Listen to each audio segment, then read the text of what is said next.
She thought she was so careful. 8 months. 8 months of lies wrapped in morning kisses and dinner conversation. And the whole time, she never once suspected that I knew. Not because I was dumb. Not because I didn't love her. Because I loved her enough to pay attention. I'm Eaton. And this is how I found out my wife was having an affair with a married lawyer, and how I turned her entire life into a lesson she will never, ever forget. This is not a story about cheating. I've seen 1,000 cheating stories. This is a story about what happens when you underestimate a man who has nothing left to lose. Looking back, the signs were there. They always are. Megan worked at a marketing firm downtown. Good hours, good pay. She'd come home, kick off her heels, pour herself a glass of wine, and tell me about her day. We'd cook dinner together 3 nights a week. We'd kiss goodbye every morning like it was the first day we met. We had the life people post about on Instagram, but never actually live. 4 years of marriage. No kids yet. We were saving. A house in the suburbs with a backyard big enough for a dog. We'd been talking about starting a family next spring. Everything was perfect. And then in October, Megan changed. It was subtle at first. A new perfume she never wore before. Coming home an hour late with excuses about happy hour with the team. Her phone, face down on the kitchen counter, always, suddenly. I told myself, don't be paranoid. Marriage is trust, so I trusted. Until I couldn't. It was her birthday, November 14th. I'd planned a whole evening, her favorite restaurant, flowers, the whole thing, but she called me at 4 p.m. Work emergency, she said. Go ahead and eat without me. I didn't eat. I sat on the couch and watched the hours pass.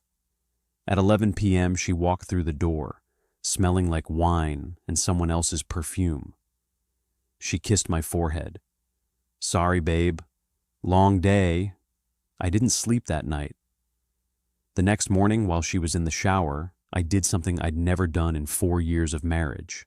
I looked at her phone, and what I found there changed everything. The texts were damning. Her phone was unlocked. No password changed. She never thought I'd look. The last message was from a contact saved as Jim Marcus. It read, "Tonight was incredible. You're everything she isn't." My hands were shaking so hard, I almost dropped the phone. I scrolled up, month after month, flirty texts, photos she should never have sent, plans for hotels, all from a number I didn't recognize. When she got out of the shower, I didn't say anything. Not yet. I needed to know who Marcus was first. So I did what any reasonable person in 2024 would do. I signed up to drive for Uber. 3 weeks. I drove every evening after my own work from 6 p.m. to midnight, looking for her, looking for him. I'd already figured out his real name, Marcus Webb, defense attorney, 43, the kind of man who drives a BMW and thinks that makes him interesting. Every night, I'd send Megan a text. Running late tonight, babe. Don't wait up. And every night she'd reply with a heart emoji, as if that was enough to keep me satisfied. On a Thursday in late November, exactly 1 month after her birthday, I got a ping. Pickup. The Grand Meridian Hotel, downtown. I pulled up to the entrance. Looked at the passenger name on my app. Rebecca, not Megan. But through the hotel lobby doors, through the glass, I saw her. My wife. In a black dress I'd bought her for our anniversary. She got into the back seat of a silver Mercedes in front of me. I pulled forward to see the license plate. The same Mercedes I'd seen in our driveway 3 times that month. 3 weeks of driving. 3 weeks of waiting. And there he was, Marcus Webb, in the driver's seat, my wife in the passenger seat, laughing at something he said. I sat there, hands on the wheel, heart pounding like it was going to crack my ribs. And then I did something she'd never expect. I pulled up next to them at the red light. She was looking at her phone. He was looking at the road. I rolled down my window. She rolled down hers. Our eyes met. "Hey," I said. My voice didn't shake. It surprised me. Megan went pale. Not pink. White.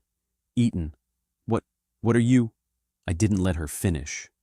"Happy anniversary, babe. Same time next week?"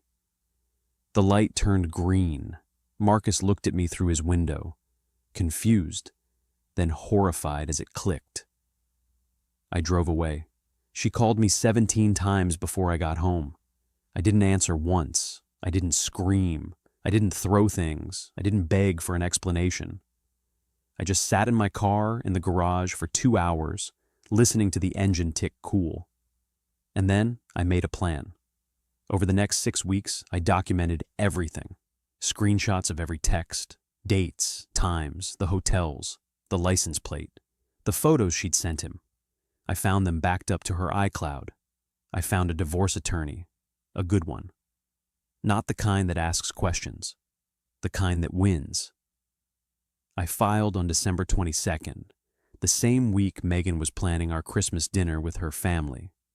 I also sent a full packet, every text, every photo, every piece of evidence, to Marcus's wife, Diana.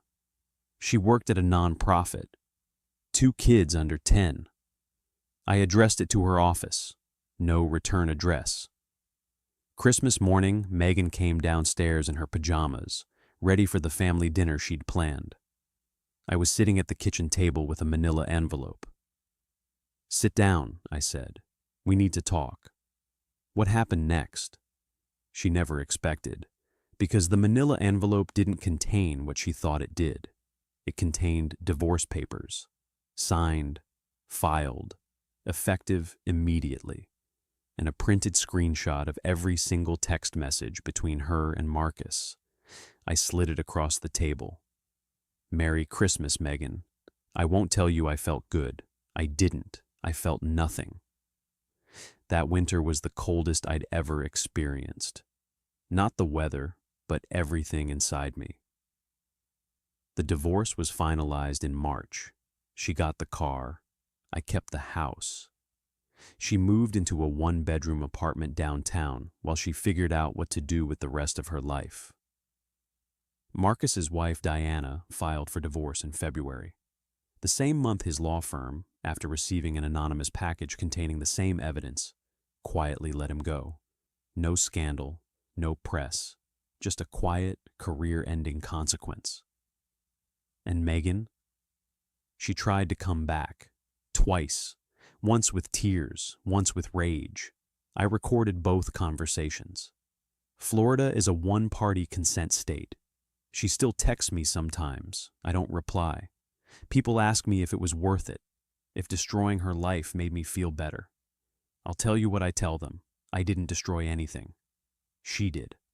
I just made sure the rubble landed in the right place.